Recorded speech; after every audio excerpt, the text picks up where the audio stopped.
আসসালামু আলাইকুম প্রিয় দর্শক, আজকের ভিডিওতে বিশ্বনবীর 20টি উপদেশ সম্পর্কে আলোচনা করা হবে। বিশ্বনবীর অন্যতম উপদেশগুলো হলো: 1. সালাম দেওয়া। প্রিয় নবী সাল্লাল্লাহু আলাইহি ওয়াসাল্লামের অন্যতম গুণ ছিল তিনি সবাইকে আগে আগে সালাম দিতেন। সাধারণ কেউ তাকে আগে সালাম দিতে পারতেন না। এটি ছিল বিশ্বনবী সাল্লাল্লাহু আলাইহি ওয়াসাল্লামের অন্যতম শিক্ষা। এই কারণেই তিনি বলেছেন, কথার আগে সালাম দাও। 2. আল্লাহকে বেশি স্মরণ করা। আল্লাহর জমিনে আল্লাহর দিন বাস্তবায়নে ছিল বিশ্বনবীর সবচেয়ে বড় মিশন। তিনি সবসময় সব কাজে মহান আল্লাহকে স্মরণ করতেন এবং স্মরণ করতে নির্দেশ দিয়েছেন। তাহাজ্জুদ নামাজ। যারা বিনা হিসাবে জান্নাতে যেতে চায় তাদের উচিত যত্নের সঙ্গে তাহাজ্জুদ নামাজ নিয়মিত পড়া। কোরআনের বিভিন্ন সূরায় এই নামাজের প্রতি তাগিদ দেওয়া হয়েছে। আল্লাহ তাআলা প্রিয় নবী সাল্লাল্লাহু আলাইহি ওয়াসাল্লামকে বিশেষভাবে রাতে তাহাজ্জুদ নামাজ পড়ার নির্দেশ দিয়েছিলেন।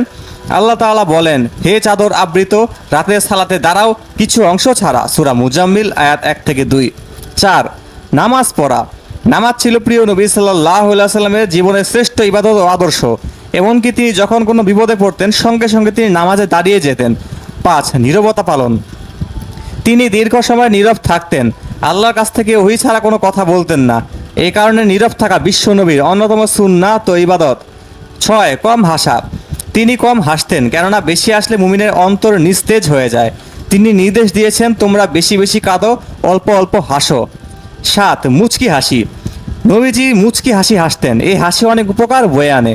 হাদিসে আছে, সৎ আমলের কোনো কিছুকেই তুচ্ছ মনে করো না, যদি তা সৎ আমলটি তোমার নিজের ভাইয়ের সঙ্গে মুচকি হাসিতে মিলিত হওয়ার দ্বারাও হয়। 8. প্রতিশোধ পরায়ণ না হওয়া। কারো প্রতি প্রতিশোধ না নেওয়া ছিল বিশ্বনবীর অন্যতম আদর্শ।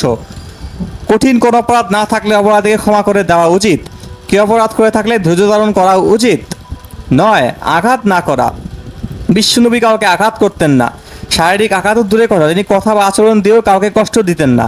তবে যুদ্ধের ময়দানে কিংবা হৃদযোগ্য অপরাধের কথা ভিন্ন। 10. শিশুদের স্নেহ করা। নবীজি কোমলমতি শিশুদের বেশি স্নেহ করতেন এবং ভালোবাসতেন। হাদিসে এসেছে, আবু হুরায়রা বলেন, এক ব্যক্তি শিশু নিয়ে বিশ্বনবীর খিদমতে এসে শিশুটিকে চুম্বু দিতে লাগলেন। নবীজি এই দৃশ্য থেকে তাকে জিজ্ঞাসা করলেন, শিশুটির প্রতি কি তোমার দয়া জেগে উঠেছে? সে বলল, হে আল্লাহর রাসূল। তারপর আল্লাহ তাআলা রাসূল সাল্লাল্লাহু আলাইহি ওয়াসাল্লাম বললেন, আল্লাহ তাআলা তোমার প্রতি এর চেয়ে অধিক দয়া করেন, কেননা তিনি দয়ালুদের শ্রেষ্ঠ দয়ালু। বুখারী। 11. পরিবারের সঙ্গে কোমল আচরণ। নবীজি নিজের পরিবারের সদস্যদের সঙ্গে কোমল আচরণ করতেন। পরিবারের সদস্যদের সঙ্গে কোমল ও উত্তম আচরণের নির্দেশ দিয়েছেন। প্রথমেই পরিবার প্রয়োজনের চাহিদা মেটানো উচিত। মৃত্যুর সময় ওয়ারিসদেরকে সচ্ছল অবস্থায় রেখে যাওয়া, যাতে করে অভিভাবকের মৃত্যুর পর কারো মুখাপেক্ষী হতে না হয়। 11. রোজা পালন। নবীজি প্রতি সপ্তাহে 2 দিন সোম ও বৃহস্পতিবার রোজা রাখতেন। মাসে 3 দিন আইয়ামে 20 চন্দ্র মাসে 13 থেকে 15 তারিখ রোজা রাখতেন।